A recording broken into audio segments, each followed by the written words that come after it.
வணக்கம். தமிழ் மகன் ஹுசேனை பொதுக்குழுவில் மேலே ஏற்றாமல் அவர் ஒரு ரப்பர் ஸ்டாம்பு மாதிரி பயன்படுத்துறதுக்கான முடிவு எடுத்திருக்காங்க அப்படிங்கிற மாதிரி சொல்கிறாங்க. ரெண்டாவது நயனா நாகேந்திரன் ஒரு லிஸ்ட்டோட அமித்ஷாவோட போயிருக்காரு. கிட்டத்தட்ட இது எடப்பாடி பழனிசாமிகிட்ட ஆலோசனை பண்ணியிருக்காரு. எடப்பாடி பழனிசாமி இத்தனை தொகுதிக்கு சம்மதிக்கலை அப்படிங்கிற மாதிரின்னு சொல்கிறாங்க. இன்னொருத்தர் மாப்பா பாண்டியராஜன் அதிமுகவிலேருந்து தாவேகா சைடு போகிறதுக்கான முயற்சி எடுக்கிறாரு. அவர் ஒன்றும் பிரச்சனை கிடையாது. தேமுதிகலேருந்து அப்புறம் பாஜக போனார், பாஜகலேருந்து அப்புறம் அதிமுகவுக்கு வந்தார். இப்படி பல கட்சிகள் மாறி இருக்கிறார். அதனால் அவருக்கு தாவேகா சைடு போகிறது பெரிய விஷயமா இருக்காது. தேர்தல் நெருக்கத்தில் அந்த முடிவு எடுப்பார் அப்படிங்கிற மாதிரி சொல்கிறாங்க. முதல் விஷயம், தமிழ் மகன் ஹுசேன் பார்த்தீங்கன்னா அம்மாவோட நினைவு நாள் அன்றைக்கி அவர் வந்திருந்தார். எல்லாமே நினைவஞ்சலி செலுத்தும் போது கூட அவர் இருந்தார். அவருக்கு தனியாக வயசாயிருச்சு அப்படின்னு சொல்லிட்டு ஒரு சேரை போட்டு அவர் ஓரமாக உட்கார வச்சுருங்க. அவர் கும்பலில் நின்று ஏதாவது கீழே விழுந்தாருன்னா பெரிய அசம்பாவிதம் நடந்து போயிடும். தேவையில்லாமல் ஏன் அவரை இது பண்ணுறீங்க, அவர் உட்கார வச்சுருங்க அப்படிங்கிற மாதிரி எடப்பாடி பழனிசாமி ஒரு பிளாஸ்டிக் சேரை போட்டு உட்கார வச்சுட்டாங்க. அவரால் நிற்க முடியும், அவரால் அஞ்சலி செலுத்த முடியும், அவரால் கும்பலில் பேச முடியும், எல்லாமே பண்ண முடியும். ஆனாலுமே பார்த்தீங்கன்னா அவருக்கு வயதாச்சு அப்படிங்கிற மாதிரி சொல்கிறாங்க. ஏன்னா திண்டுக்கல் சீனிவாசன்லாம் இருக்கிறாரு, நத்தம் விஸ்வநாதன்லாம் நிற்கிறாரு, இவர் நிற்க மாட்டாரா தமிழ் மகன் ஹுசேனு? அவரை ஏன் கேவலப்படுத்துறீங்க அப்படின்னாலும் தமிழ் மகன் ஹுசேன் என்ன செஞ்சார், ஓரமாக ஒரு பிளாஸ்டிக் சேரில் சொன்ன மாதிரி உட்காந்துக்கிட்டு வரவங்களுக்குலாம் ஒரு கும்பிட போட்டுக்கிட்டு அப்படியே அமைதியாக உட்காந்துட்டார். சரி, இவர் பொதுக்குழுவிலையாவது இவருக்கான முக்கியமான அங்கீகாரம் வேணும். ஏன்னா அவைத்தலைவர் தான் பொதுக்குழுவை கூட்டணும். பொதுக்குழுவை கூட்டுறது அவைத்தலைவர் தலைமையில் தான் கூட்ட முடியும். அப்படிங்கிற போது அவர் என்ன செஞ்சிட்டாரு, உடல்நிலை சரியில்லை அப்படின்ட்டு ஊர்லலாம் இல்லை, அவர் சென்னையில் தான் இருந்தார். அதே போல் பொதுக்குழு கூட்டுற இடத்துக்கு காலையில் 9:30 மணிக்கெலாம் வந்துட்டார். 9 மணிக்கெலாம் வந்துட்டு தமிழ் மகன் ஹுசேனை வந்தோடனே இதெல்லாம் எடப்பாடி பழனிசாமி காதுக்கு போச்சு. என்னங்க அவர் வயசாகிடுச்சு, அவர் போய் ஏற்றி அவர் என்ன பேசுறதுக்குள்ளெல்லாம் போதும் போதுன்னு ஆகிடுங்க அப்படிங்கிற மாதிரி இருந்தார். வயசானா என்ன, அவருக்கான ஒரு முக்கியத்துவத்தை கொடுக்கணும்ல. கட்சியில் சீனியரில் எம்ஜிஆர் காலத்து ஆளு இல்லை, அவருக்கெல்லாம் ஒரு முக்கியத்துவம் கொடுத்து ஏன் உட்காந்த இடத்துல நீங்கள் பேசுங்கன்னு மைக்கை கையில் கொடுத்து பேச வைக்கலாம்ல, அந்த மாதிரி செய்யலாம்ல. அது மாதிரி செஞ்சால் சீனியர்களுக்கு ஒரு முக்கியத்துவம் இருக்கும், மதிப்பு இருக்கும். சீனியர்களை எடப்பாடி பழனிசாமி மதிக்கிறாருன்னு நினைக்கிறேன். ஆனால் இங்கே தான் சீனியர்களை மதிக்க மாட்டார். அவருக்கு சீனியர்களை பார்த்தாலே பயமாக இருக்குது அப்படிங்கிற ஒரு எண்ணம் தான் இப்போ இருக்குது. இப்போ தமிழ் மகன் ஹுசேனை மேடையில் ஏற்றக்கூடாது அப்படிங்கிற ஒரு முடிவுக்கு எடப்பாடி பழனிசாமி வந்துட்டார். அதனால் என்ன செய்கிறாரு, இங்கேயும் ஒரு பிளாஸ்டிக் சேரை போட்டு அவர் ஓரமாக உட்கார விட்டுருங்க அப்படின்னு சொல்லிட்டு தற்காலிக அவைத்தலைவராக முனுசாமியை இது பண்ணிட்டார். முனுசாமி பெரிய யங்ஸ்டர், அவருக்கு முக்கியத்துவம் கொடுத்து அவருக்கு என்ன பொசிஷன் இருக்குதோ அதே தான். முனுசாமிக்கு முக்கியத்துவம் கொடுத்தா முனுசாமி நமக்கு சாதகமான ஒரு சில விஷயங்களை பேச வைப்பார். முனுசாமி அதிருப்தியில், எடப்பாடி பழனிசாமி மேலே அதிருப்தியில் இருந்தார். ஒரு கல்யாண விழாவில் எடப்பாடி பழனிசாமியை பார்த்துட்டு பேசாமல் அவர் பாட்டு போயிட்டார். அவர் யார் பேச்சையுமே கேட்குறது இல்லைங்க, மதிக்கிறது இல்லை அப்படின்னு சொல்லிட்டு சேலம் இளங்கோன்ட்டு ஆதங்கப்பட்டு போயிட்டார். அதெல்லாம் சமாளிக்கணும்ல.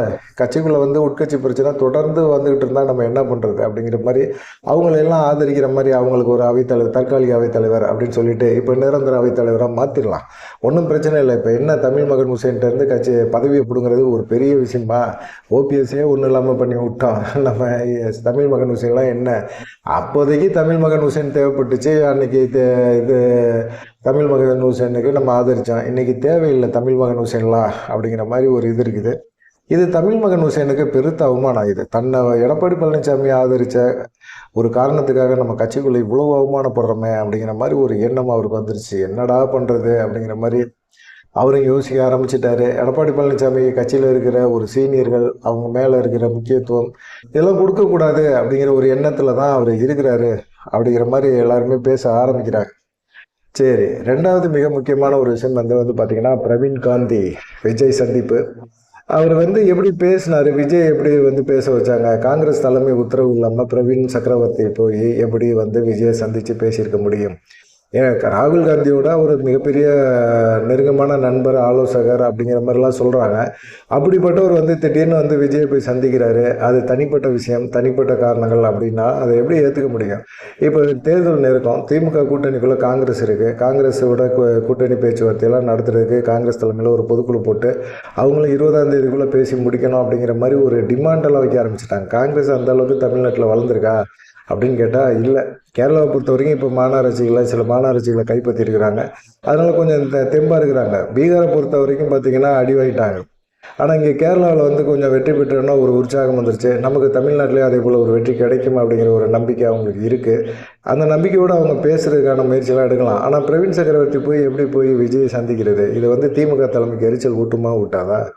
ஊட்டியிருக்கு, எரிச்சல் படுத்தியிருக்கு. அதனால் அவர் என்ன செய்கிறாங்க, திமுக தலைமையில் பாஜக காங்கிரஸ் மேலிடத்தோட பேச்சுவார்த்தை நடத்தியிருக்கிறாங்க.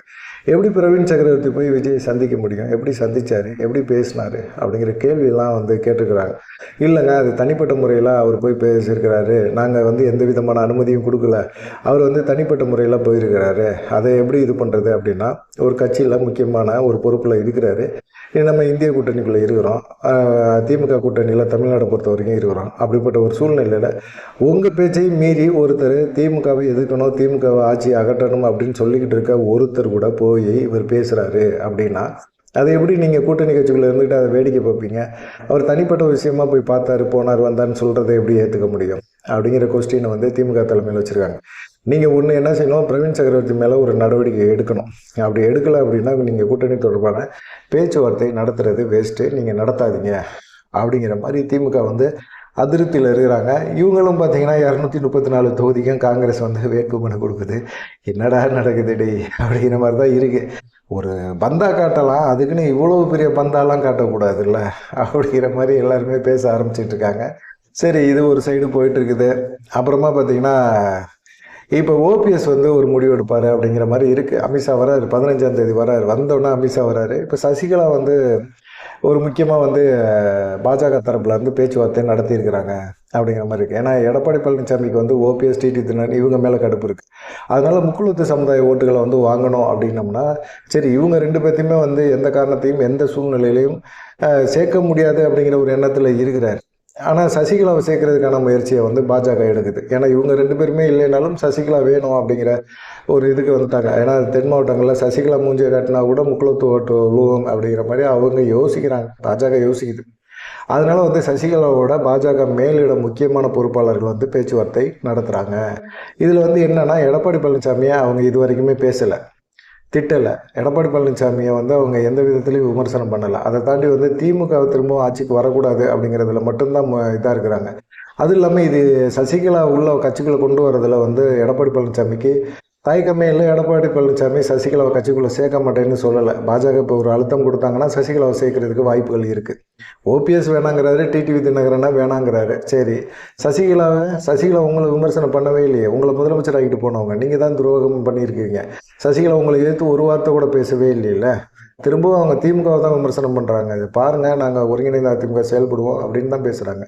உங்களை விமர்சனம் பண்ணாதவங்கள கட்சிக்குள்ளே சேர்க்கறதுல உங்களுக்கு என்ன தப்பு இருக்குது அப்படிங்கிற ஒரு பாயிண்ட்டோட வந்து எடப்பாடி பழனிசாமிகிட்ட பேச்சுவார்த்தை நடத்துகிறாங்க. ஆனால் எடப்பாடி பழனிசாமிக்கு என்ன பயம்னா, சசிகலா வந்தாங்கன்னா ஒரு 2-3 மாதத்துலேயே வந்து கட்சியை அவங்க கட்டுப்பாட்டுக்குள்ளே கொண்டு போயிடுவாங்க. எடப்பாடி பழனிசாமி மேலே இப்போ அதிருப்தியில் இருக்கிற எம்எல்ஏக்கள் எல்லாருமே பார்த்திங்கன்னா சசிகலா கண்ட்ரோலுக்கு போயிட்டாங்கன்னா எடப்பாடி பழனிசாமிக்கு எதிராக வந்து நடக்கும் சில சம்பவங்கள்லாம் நடக்கும். அந்த சம்பவங்கள்லாம் நம்மளால் ஏற்றுக்க முடியுமா அப்படிங்கிறது தெரியல அப்படிங்கிற ஒரு பயம் இருக்குது.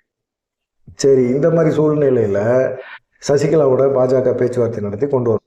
சரி, இதுக்கு இடையில் ஓபிஎஸ் என்ன முடிவு எடுக்க போகிறாரு? அவர் வந்து அமித்ஷா வந்து பேசட்டும். அமித்ஷா பேசி முடித்த பிறகு அவர் வந்து 24ஆம் தேதி ஒரு முக்கியமான முடிவு எடுப்பார். தனி கட்சியாக கூட இருக்கலாம் அப்படிங்கிற மாதிரி இருந்தது. இதுக்கு இடையில் வைத்திலிங்கம் வந்து தாவேகா சைடு போகிறாரு அப்படிங்கிற ஒரு பேச்சு பரபரப்பாக இருந்தது. தாவேகா சைடு அவர் போகிறதுக்கான பேச்சுவார்த்தையெல்லாம் முடிச்சிட்டார். தாவேகா சைடு தான் இனிமேல் நமக்கு வாய்ப்பு, இனிமேல் நமக்கான செல்வாக்கு அங்கே தான் இருக்குது அப்படிங்கிற ஒரு முடிவுக்கு வந்துட்டார் வைத்திலிங்கம். வந்த பிறகு வந்து பார்த்திங்கன்னா ஏற்கனவே அவர் வீட்டில் வந்து அமலாக்கத்துறை ரெய்டெல்லாம் நடத்தியிருந்தாங்க. அந்த நடத்தினதில் வந்து எந்த விதமான பாஜக வந்து எந்த விதமான சப்போர்ட்டும் பண்ணலை. ஓபிஎஸும் பாஜகட்ட வந்து ஒரு அழுத்தம் கொடுக்கல. இதனால் வந்து கொஞ்சம் அதிருப்தியில் இருந்துக்கிட்டே இருந்தவர் தாவேகா சைடு போயிடலாம், செங்கோட்டையனோட பேச்சுவார்த்தை நடத்திட்டார். தாவேகா சைடு போகலாம் அப்படின்னு நினைக்கும்போது டெல்லி பாஜக என்ன செய்யுது அப்படின்னா, சிஎம்டிஏ வழக்கு ஒன்று அவங்க மேலே இருக்குது. அந்த வழக்கு சம்மந்தமாக தான் அமலாக்கத்துறை ஏற்கனவே ரைடு இருந்துச்சு. அந்த வழக்கை வச்சு என்ன செஞ்சுட்டாங்க, வைத்திலிங்கத்தை ஒரு மிரட்டிட்டாங்க. இனிமேல் நீங்கள் தாவேகா சைடு போங்க, எங்கே வேணாலும் போங்க, உங்கள் மேலே ஒரு வழக்கு நிற்கிது இல்லை, அந்த வழக்கை வச்சு நாங்கள் நடவடிக்கை எடுப்போம் அப்படிங்கிற மாதிரி ஒரு விஷயத்தை கொண்டுனா டக்குன்னு வைத்திலிங்கம் ஆஃப் ஆகிட்டார். என்னடா இது அப்படிங்கிற மாதிரி ஒரு யோசனை அவருக்கும் வந்துருச்சு. அதனால் வைத்திலிங்கம் போகல. ஆனால் இந்த மாதிரி சமயத்தில் வந்து பார்த்திங்கன்னா ஏற்கனவே ராஜேந்திர பாலாஜிக்கும் மாப்பா பாண்டியராஜனுக்குமே ஆகலை. அவர் வந்து விருதுநகரில் முக்கியத்துவம் பெறணும்னு மாப்பா பாண்டியராஜன் வந்து செயல்பட்டுருக்காரு. ஆனால் அங்கே ராஜேந்திர பாலாஜி ஏற்கனவே இருக்கிறார். அவர் என்ன செய்கிறாரு, மாப்பா பாண்டியராஜனை காலி பண்ணணும் அப்படின்னு சொல்லிட்டு மாப்பா பாண்டியராஜன், ராஜவர்மன் இவங்கெல்லாம் வந்து ஒன்றா சேர்ந்துட்டு ராஜேந்திர பாலாஜிக்கு எதிராக செயல்படுறாங்க. ராஜேந்திர பாலாஜி எடப்பாடி பழனிசாமியை தாஜா பண்ணி வச்சுக்கிட்டு கிடக்கிறாரு. அதனால பார்த்தீங்கன்னா அங்கே ஒன்றுமே செய்ய முடியல அப்படிங்கிற, ராஜேந்திர பாலாஜி எதிர்த்து ஒன்றும் பண்ண முடியல அப்படிங்கிற மாதிரி ஒரு சூழ்நிலை இருக்குது. அதனால் மாப்பா பாண்டியராஜன் என்ன செய்கிறாரு, தாவேகா சைடு போயிடலாம் அப்படிங்கிற மாதிரி ஒரு முயற்சியை எடுத்து செங்கோட்டையனோட பேச்சுவார்த்தையெல்லாம் நடத்தி முடிச்சு வச்சிருக்கிறாரு. செங்கோட்டையன் மூலம் இப்போ பார்த்திங்கன்னா தேர்தல் நெருக்கத்தில் ஜனவரி மாதத்துல இருந்து பார்த்திங்கன்னா அதிமுகவில் சில முக்கியமான புள்ளிகள் எல்லாமே போய் சேர்றதுக்கான வாய்ப்புகள் இருக்குது அப்படிங்கிற மாதிரி இருக்குது. இதெல்லாம் வச்சுக்கிட்டு இவ்வளோ பஞ்சாயத்துக்கெல்லாம் வச்சுக்கிட்டு எப்படி எடப்பாடி பழனிசாமி 2026 210 தொகுதியை ஜெயிக்க முடியும் அப்படிங்கிற ஒரு கேள்வியை தான் எல்லாருமே கேட்குறாங்க. பார்க்கலாம் என்ன நடக்கும் அப்படிங்கிறதெல்லாம் கொஞ்சம் கொஞ்சமாக முடிவு பண்ணுவாங்க அப்படிங்கிற மாதிரி தான் தோணுது. நீங்கள் இதை பற்றி என்ன நினைக்கிறீங்க? அரசியலில் முக்கியமான செய்திகள் இது தான். இதை பற்றி நீங்கள் என்ன நினைக்கிறீங்க அப்படிங்கிற ஒரு விஷயத்தை மறக்காமல் கமெண்ட் பண்ணுங்கள். நன்றி, வணக்கம்.